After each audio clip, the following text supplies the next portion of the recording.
বন্ধুরা, আমার প্রীতি ও শুভেচ্ছা নিও। বিগত দিনে আমি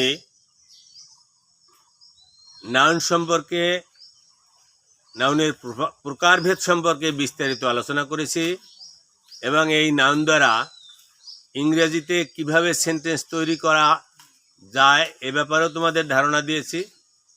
প্রোনাউনেরও বিস্তারিত আলোচনা করেছি, এ দ্বারাও ইংরেজি তৈরি করা শিখিয়েছি। ভার্ব, 3 প্রকারের ভার্ব নিয়েও আলোচনা করেছি, যেমন be verb, have verb, modal verb. এর দ্বারা 9 এবং 10-এর শিক্ষার্থী বন্ধুদের জন্য টাক কোশ্চেন তৈরি করাও শিখিয়েছি। আজ আমি মূল ভার্ব অর্থাৎ প্রিন্সিপাল ভার্ব সম্পর্কে আলোচনা করব। এটি চেনার সহজ উপায় হলো be verb, have verb, modal verb যখন পাবো না, তখনই যে ভার্বটি পাবো সেই ভার্বটিকে আমরা মূল ভার্ব হিসেবে ধরে নেব। বোর্ডে লক্ষ্য করো,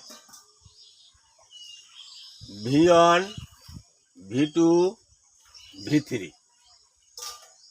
V1 মানে present tense, V2 past tense, V3 past participle.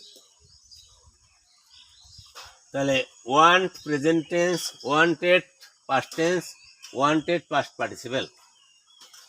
Eat present tense, ate eaten. See saw seen. Wash washed washed. Go went gone. তাহলে আমরা এই V1 এর কাতারগুলো সব প্রেজেন্ট টেন্স, V2 এর কাতারগুলো সব পাস্ট টেন্স, V3 এর লাইনগুলো সব পাস্ট পার্টিসিপেল। একটু সেন্টেন্সের দিকে আসি আমরা। লক্ষ্য করো, I want to be a good student. আমি ভালো ছাত্র হতে বা ভালো ছাত্রী হতে চাই। Here it is assertive sentence, it is affirmative sentence।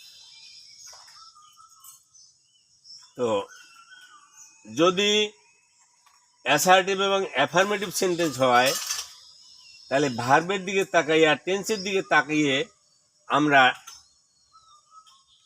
Don't ব্যবহার করব। প্রেজেন্ট টেন্স বেলায় ডোন্ট অথবা ডাজেন্ট, কিন্তু এখানে ভার্বের সাথে এস নাই বিদায় এটা ডোন্টাই। এখানে ভার্বের সাথে রহিম ইটস রাইস, ভার্বের সাথে এস আছে বিধায় এটা কিন্তু ডাজেন্টই হবে। যেহেতু রহিম সাবজেক্ট, এটার প্রোনাউন হবে, এটা মাস্কুলিন জেন্ডার, তাই এর প্রোনাউন হবে হি, তাই ডাজেন্টই। We saw a cow in the field. আমরা মাঠে একটি গরু দেখলাম, এটা কিন্তু পাস্ট টেন্স।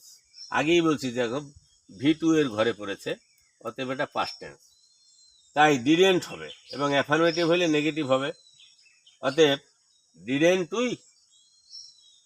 দে ওয়াচ টিভি এভরি নাইট। তারা প্রতি রাতে টিভি দেখে বা উপভোগ করে, এটি প্রেজেন্ট টেন্স, তাই don't they. Sabina doesn't go to Dhaka. এটা কিন্তু সাবিনার পরে ডাজেন্ট অর্থাৎ নেগেটিভ সেন্টেন্স। নেগেটিভ সেন্টেন্স হলে তাকে অ্যাফার্মেটিভ করতে হবে, এটা টাক কোশ্চেনের চিরাচরিত নিয়ম। তাই ডাজেন্ট অর্থাৎ নট বাদ দিয়ে ডাস থাকে, সেই ডাসটাকে আমরা নিয়ে যাব এবং সাবিনা ফেমিনিন জেন্ডার, তার প্রোনাউন হিসেবে সি ব্যবহৃত হয়েছে। তাহলে সব মিলিয়ে ডাজেন্ট সি। তাহলে বন্ধুরা, আমার মনে হয় তোমাদের বুঝতে তেমন একটা সমস্যা নেই। যদি সমস্যা থাকে তাহলে আমার কাছে একটু কাইন্ডলি কমেন্ট করে জানাবে। আমি যথাসাধ্য চেষ্টা করব। I shall try heart and soul to teach you. তো দেখো যে 5, 10, 20, 100 টাকা সঞ্চিত হলে লক্ষ টাকা যায় রাখা, আগামী দিনে বিপদ বাধার মুখে সঞ্চিত টাকা সাহস যোগায় বুকে, পার হয়ে যাবে কত বিপদের দিন, এ জীবন হবে ভয় ভাবনাহীন। কোনো ব্যক্তি কিন্তু 5-10 টাকা একবারে কোটি টাকার মালিক হতে পারেনি, লক্ষ টাকার মালিক হতে পারেনি। 5 টাকা 10 টাকা জমা করতে করতে সে একদিন লক্ষ টাকা তার জমা হয়ে যায়। আবার little drops of water make the mighty ocean, ক্ষুদ্র বালুকার কণা বিন্দু বিন্দু জল গড়ে তোলে মহাদেশ সাগর অথল। মহাদেশ কিন্তু ক্ষুদ্র কণা কণা বালি নিয়ে মহাদেশ তৈরি হয়েছে, সৃষ্টি হয়েছে। তেমনি সাগর মহাসাগর কিন্তু বিন্দু বিন্দু জল নিয়ে তৈরি হয়েছে। তাই তোমরাও যদি আজকের 5টা ভার্ব শিখতে পারো, আগামীকাল 5টা শিখতে পারো, এভাবে 5 দিনে তোমার 5-30 বা 5-5-25টা, 30 দিনে 1 মাসে 150 ভার্ব তোমার শেখা হয়ে যাবে। তাহলে 2 মাসে তোমার 300 ভার্ব শেখা হয়ে যাবে। এজন্য চেষ্টা চাই। For this reason